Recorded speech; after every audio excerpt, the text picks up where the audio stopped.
Shades Freeda's at. And you know what that means? I finally get to say this. The series of 50 shits of I don't give a fuck is finally over. We don't have to sit through this bullshit anymore. Yay! But before I talk about 50 shits of I don't give a fuck, there's a series of films I want to talk about first. The series that inspired 50 Shades of Grey. Twilight. I remembered when Twilight used to be a big hit back then. Hell, in my senior year, I actually tried out the first Twilight book because I heard so many things about it, especially from the female audience. I was like, oh, Edward is so hot, or Jacob is so hot, and I'm just like, okay, I'll give this a shot to see what the whole buzz is about. I started reading it, and I was getting bored about 6 chapters, and then I actually put it down, haven't finished it since. And it's been years since I last picked that book up. Around that same time after I put that book down, I actually tried out the film to see if it's not as boring as the book.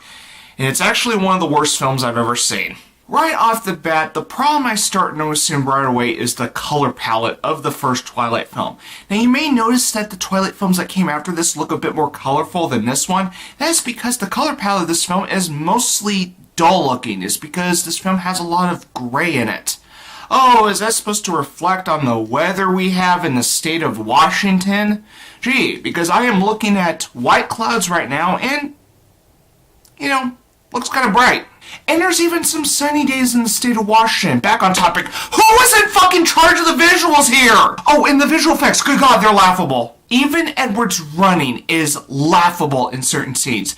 Because, sure, he may be quick on his legs, but the way he moves his arms doesn't have the same speed. It just looks unconvincing. It looks fake. Even the editing is choppy at times. I hate looking at this fucking film. But the gravest sin that the Twilight franchise commits starts in the first Twilight film. It is prevalent throughout the entire franchise, and it's the reveal of what happens when Edward is under the sunlight. He sparkles! Which pissed off many vampire aficionados. And I'm not really an expert on vampire fiction, but I know for damn sure that sparkling vampires is a bullshit concept. And for those that keep saying that Twilight ruined vampire fiction because of sparkling vampires, I would say hopefully this would encourage people to read or watch better vampire fiction than this shit. The soundtrack for Twilight is actually fitting given the tone and the demographic that this film is aiming for. Generally, the music that you're hearing in this film is what high school students would probably be listening to. So I'll give this film some credit for that. However, I cannot hold back by saying that how it is utilized is done poorly, especially the baseball scene with Supermassive Black Hole by Muse.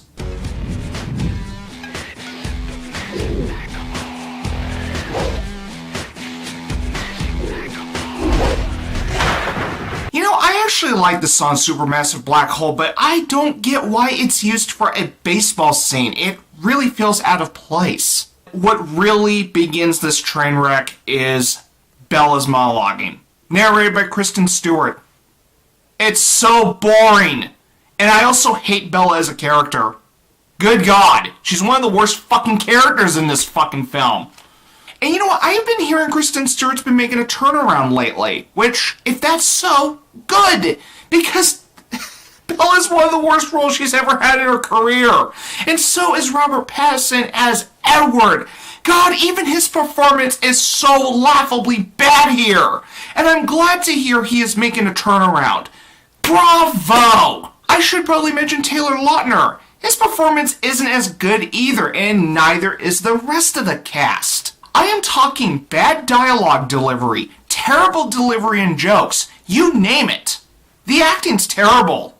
The characters are one-dimensional. I didn't give a damn about Bella. She's one of the worst female leads I've ever seen. I didn't give a damn about Edward. I didn't give a damn about Jacob. I didn't care about Bella's father. I didn't give a damn about the Cullen family. I didn't care about Jacob's family. I don't give a damn about these characters. They're one-dimensional. They're bland. They're boring. I don't give a shit about them. And I also didn't give a shit about the plot, whether it's the book or the film. But the film actually does worse because it trimmed out a lot of details that may have been important for the story, yet they just wanted to rush everything in. All this film was good for is fulfilling fantasies for female readers. That's all this film was good for. And just when I was done, this happens.